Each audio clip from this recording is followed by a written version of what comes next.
अस्सलाम वालेकुम everyone, welcome to Haiders verse. आज है रमजान रिमाइंडर सीरीज का पार्ट 6। आज हम बात करेंगे सूरह इखलास के मीनिंग और तफसीर का।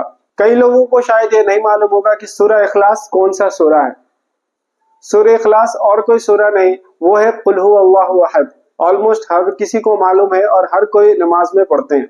सूरह इखलास एक ऐसा सूरह है जिसको अगर आप 3 दफा पढ़ेंगे तो इंशाअल्लाह ताला कुरान का 1/3 हिस्सा कुरान शरीफ पढ़ने का सवाब मिलेगा। तो चलिए सूरह इखलास के मीनिंग से स्टार्ट करते हैं। बिस्मिल्लाहिर्रहमानिर्रहीम। कुल हु अल्लाहु अहद, कह दो अल्लाह एक ही है। अल्लाहुस समद, अल्लाह बेनियाज है, सब उसके मोहताज हैं। लम यलिद वलम यूलद, ना वो किसी का बाप है और ना ही किसी से पैदा हुआ। वलम यकुल लहू कुफुवन अहद, और उस जैसा कोई भी नहीं। तो ये था मीनिंग सूरह इखलास का। अब आइए इसके तफसीर के बारे में थोड़ा बात कर लेते।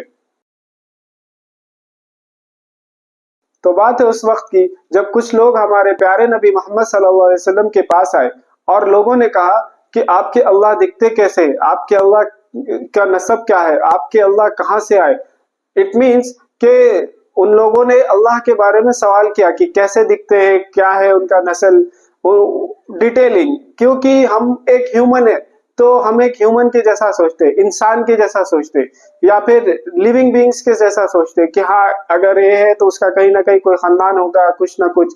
तो इसीलिए इंसान के जैसा, इंसानों वाला सवाल किया कि अल्लाह के बारे में भी इंसानों जैसा सवाल किया। बट आगे बढ़ने से पहले मैं ये बता देना चाहता हूँ कि अल्लाह या रब या God is beyond our understanding. वो अपने अंडरस्टैंडिंग से अलग है। इंसान की नॉलेज और पावर और रीच लिमिटेड है, दुनिया भरी है। आज भी इंसान समुंदर की तह तक नहीं जा सका, आज भी इंसान यूनिवर्स का कुछ ही हिस्सा टटोल सका, कुछ ही हिस्सा देख सका। आज की दुनिया में साइंटिस्ट ने ये चीज प्रूव तो किया कि यूनिवर्स बहुत बड़ा है, बिलियंस एंड बिलियंस स्टार्स है, ट्रिलियंस स्टार्स है, ट्रिलियंस यूनिवर्स है, लेकिन आज तक उसका डिटेलिंग कोई भी नहीं जान सका। तो हम एक इंसान है, तो इंसान इंसान के जैसा होता है। अल्लाह अल्लाह है जो पूरे दुनिया, पूरे यूनिवर्स, पूरे वर्ल्ड के मालिक हैं, पूरे वर्ल्ड के परवरदिगार हैं। तो हम एक इंसान है जो इंसान इंसान के जैसा सोचता है। तो सिर्फ लिमिटेड है हमारी सोच, हम लोग की रीच भी लिमिटेड है, ज्यादा दूर तक नहीं जा सके आज तक। लेकिन अल्लाह की रीच अनलिमिटेड है, बियॉन्ड आवर अंडरस्टैंडिंग है। पूरे यूनिवर्स, पूरे वर्ल्ड, पूरी कायनात पर अल्लाह की रीच है, आसमान और जमीन तक अल्लाह की रीच है। इसलिए इंसानों ने इंसान के जैसा सवाल किया हमारे प्यारे नबी सल्लल्लाहु अलैहि वसल्लम से, और अल्लाह ने इस पर वही नाजिल फरमाई और ये सूरा नाजिल फरमाया। तो सूरह इखलास का तफसीर ये है, कुल हु अल्लाहु अहद, कह दो अल्लाह एक है। यानी ना उसका कोई पार्टनर है, ना उसका कोई साथ है, वो तन्हो तन्हा अकेला है, वो एक है, एक जात है, पाक जात है। अल्लाहुस समद, यानी अल्लाह किसी का मोहताज नहीं है, सब अल्लाह पे डिपेंडेंट है, सब अल्लाह के मोहताज है। लेकिन अल्लाह किसी का मोहताज नहीं, अल्लाह को किसी की भी जरूरत नहीं, किसी की इबादत की भी जरूरत नहीं।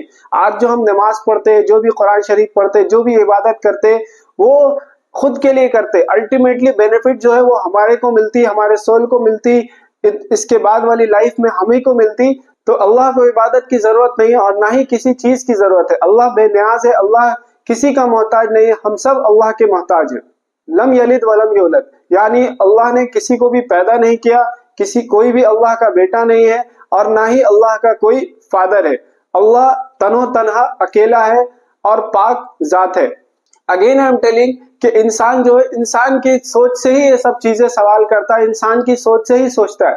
लेकिन अल्लाह जो है वो बियॉन्ड आवर अंडरस्टैंडिंग है, उसकी जात अलग है, उसकी पाकीज़गी अलग है, उसकी बड़ाई अलग है, वो हमारी सोच से बिल्कुल अलग है।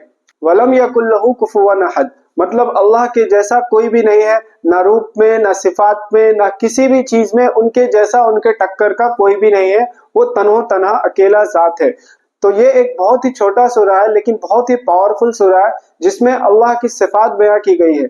मतलब अल्लाह तन्हो तन्हा अकेला है, अल्लाह किसी का मोहताज नहीं है, अल्लाह ना किसी का बेटा है, ना किसी का बाप है, और अल्लाह के बराबर कोई भी नहीं है। तो ये थी सूरह इखलास यानी कुल हु अल्लाहु अहद का तफसीर। अगर मेरे कहने या सुनने में कुछ भी गलती हुई हो تو آپ مجھے بتائیے، میں انشاءاللہ تعالی اسے صحیح کروں گا۔ اور اگر آپ کو ویڈیو صحیح لگی، پسند آئی تو آگے تک ضرور شیئر کریے۔